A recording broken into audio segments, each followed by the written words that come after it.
If ever you were to hear of Henry the Green Engine, many things would come to mind. Of his crash, of the flying kipper, of his new shape, and of his tunnel. When Henry was a young engine, and the railway was run by the fat director, the Green Engine had hidden in a tunnel, refusing to come out because of his fear of the rain. This story had become quite famous, and it had led to the designated naming of the tunnel after Henry, much to the big engine's chagrin. Years had passed, and the railway was winding down after a busy summer season. The Fat Controller had decided that a full inspection of the tunnels and bridges was in order to be prepared for the following year. The inspection work took a long time. Autumn was in full swing by the time the inspection came to Henry's tunnel. It was decided by the Fat Controller that the big green engine would take part in pulling engineering trains to and from the tunnel. The other engines found this arrangement very amusing. Ho ho ho! Chuckled Gordon. How rich is this? Henry gets to help maintain his own tunnel! Shut up! Snapped Henry. I wouldn't be surprised if the Fat Controller sent you to maintain your hill, or maybe even your ditch. Pah! That will never happen. Gordon sniffed. You know, Henry, I heard my driver saying the autumn shower should be arriving early, said James. So at least you'll be nearby someplace nice and dry to hide in. Henry hissed and fumed away to collect his goods. James was right, as the once bright blue autumn sky darkened to black clouds full of rain. Henry found himself sometimes wondering about taking James's advice to park himself inside his tunnel. Anything to keep out of the incessant drizzle. He grumbled dreadfully, much to the complaints of the workmen and his crew. A few weeks later, the weather became too rough, with plenty of rain, wind, and also landslides. The workmen decided to continue inspecting Henry's tunnel when the weather cleared. Henry was overjoyed to be free from the engineering train. But even so, the big green engine had work to do no matter what the weather. Henry stood waiting at Elsbridge Station just before the tunnel. He was pulling a small stopping goods to Knapford. With the tunnel under inspection, this left the double-track tunnel open. He was waiting for James to clear the section so he could get back to his nice dry shed. Soon the red engine shrieked through the station with his own goods train, grumbling dreadfully at the incessant downpour. Henry waited impatiently for the signal to turn green. Only it stayed at red until the station master walked up. I just got a message from James's guard. He said he felt a bump on the line in the tunnel and wants you to inspect it. Oh, bother. Henry fumed. I just can't get away from that darn tunnel. Grumbling dreadfully, Henry set off into the rainy evening. They got to the tunnel just as it was about to get dark. The weak light made the inside of the tunnel darker than ever. Henry shivered. I don't want to go in. Neither do I, but we must inspect the line, said his driver. In you go, old boy. Oh dear. Oh dear. Henry slowly puffed into the tunnel. As he left the driving wind and rain, it seemed to get colder inside the tunnel. Henry shivered as a breeze curled around his dome. He just wanted to get out of this tunnel soon. Not so nice memories returned to his mind. He had never told the other engines that during his time in the tunnel, he had been really frightened. Frightened that he would indeed be left there. For always and always, he said to himself, his voice echoing in the tunnel. Henry was almost out of the tunnel. He could see the rain on the other side pouring down.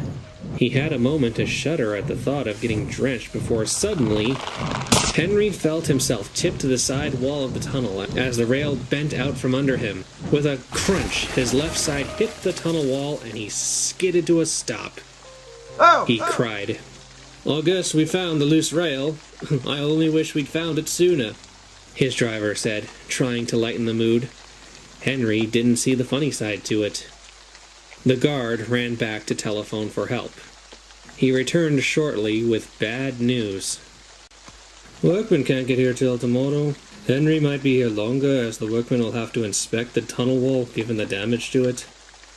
Oh, joy. Henry snorted. Now the big ends will never let me hear the end of it. Can't be helped, said his driver. The crew set up warning lamps and detonators to protect the train. They even set up an old work light to keep Henry company. Then they walked to a nearby road and caught a bus home. Henry sighed. He looked around. He could only see the tunnel entrance, but nothing beyond that. At least it's dry here, he grumbled. As if on cue, the rain slowed to a stop. Henry hissed in frustration. And only now does the rain stop.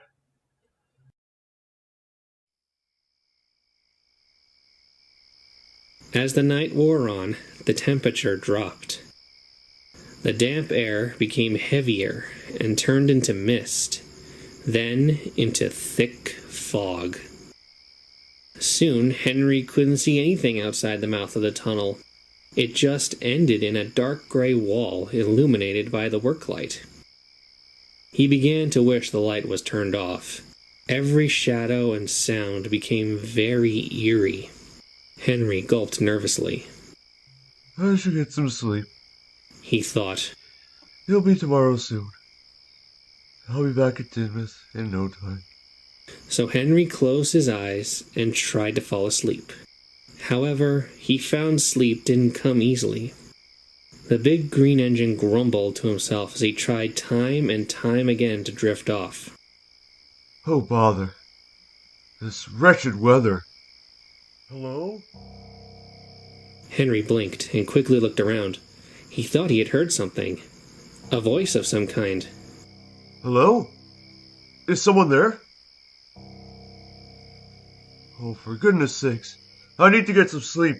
He closed his eyes again and just sat quietly to let his mind drift off. Hello? Henry's eyes snapped open. That time he was certain he'd heard something. Hello? Who's there? Botheration. Who is there? Speak up! Let me out. Henry blinked in confusion. What do you mean?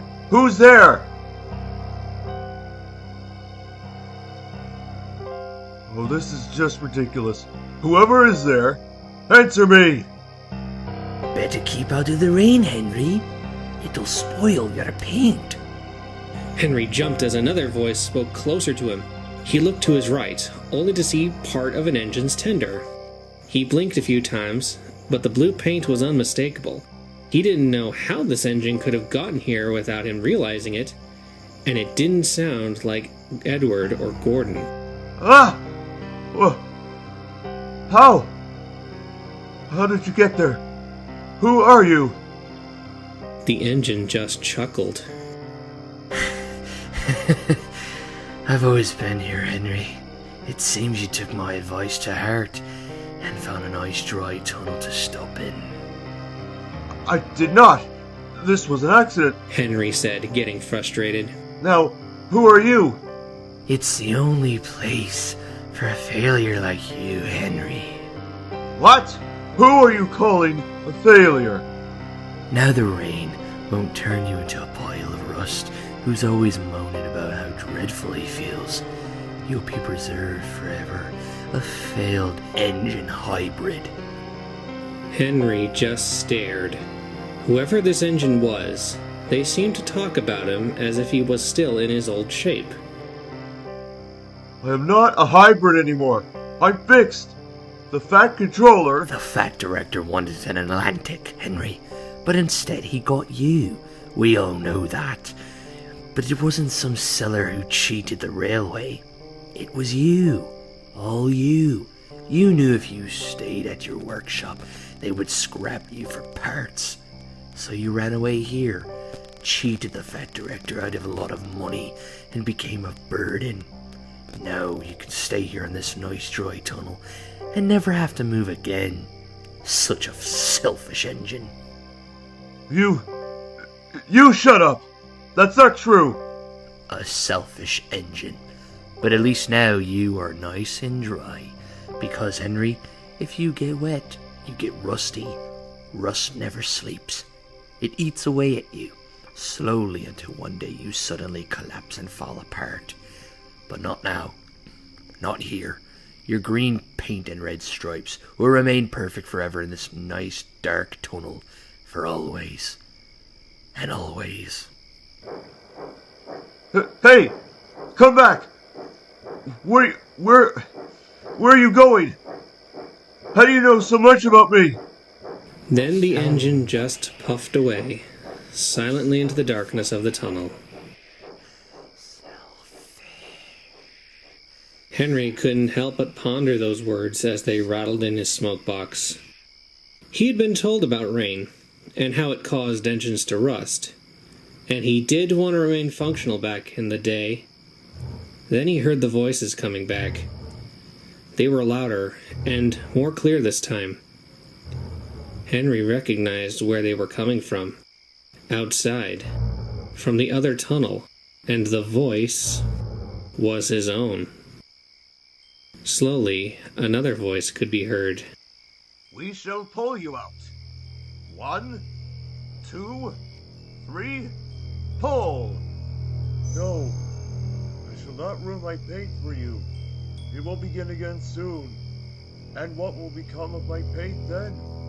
Henry closed his eyes, trying to ignore the voices, as if they were just in his smoke box. But they continued, becoming louder and louder. I'm not gonna ruin my paint for you. Then we shall take away your rails, and leave you here, for always, and always, and always, and always, forever. No, sir, please. No, Henry. You want to stay in the tunnel? Then you shall stay here. Selfish engine. Scrap engine. You are a bad engine. Please, sir, let me out.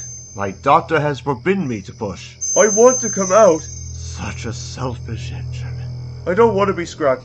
Please, let me out. Selfish. Lazy engine. For always, and always, and always, forever and ever, always. Please, let me out! Let me out! Selfish. Rust never sleeps. Fall apart. I'll be good. I'll be really useful. I'll pull any train. I'll do anything you ask. I won't complain. Please, sir, give me another chance. Let me out. Let me out. Please, sir. I'll behave. I won't do it again. Please, just let me out! Henry screamed. He didn't care if these voices were in his mind. He just couldn't take it anymore. Stop it! Stop it! Stop it, please! Just stop!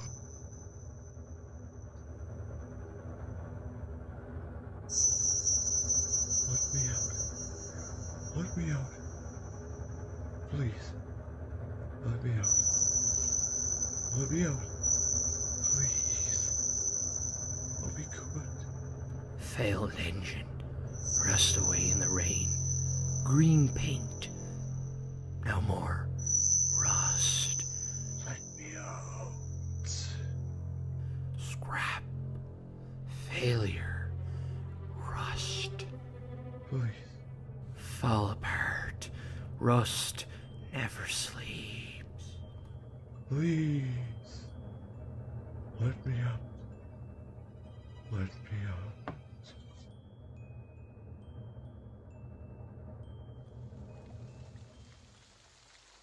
Henry? Henry! Henry, wake up! Henry's eyes snapped open. He looked down to see his driver and fireman with the works train being pushed by Edward. The fog was gone, and a light drizzle fell outside. He looked around and sighed in relief. Is there something wrong? His driver asked. You were mumbling in your sleep. I was. Henry yawned. What was I saying? Something about being let out. Search me what you meant by that, though, the driver said, shrugging. Henry just looked down at his buffers and said no more. It took some time, but soon Henry was lifted back onto the rails. Edward buffered up and began to pull Henry to the works. Edward noticed the downcast expression on the green engine's face. Dear me, Henry, what's wrong? He asked. Henry said nothing. He wasn't sure what to say. What could he even say? That he had had a bad dream? But it had felt so real. It couldn't have been a dream. Could it? Finally, Edward said, I see. If you ever want to talk about it, you know I'm always here to lend you a listening ear. Henry said nothing, and the two puffed all the way to the works as the rain drizzled down from the sky.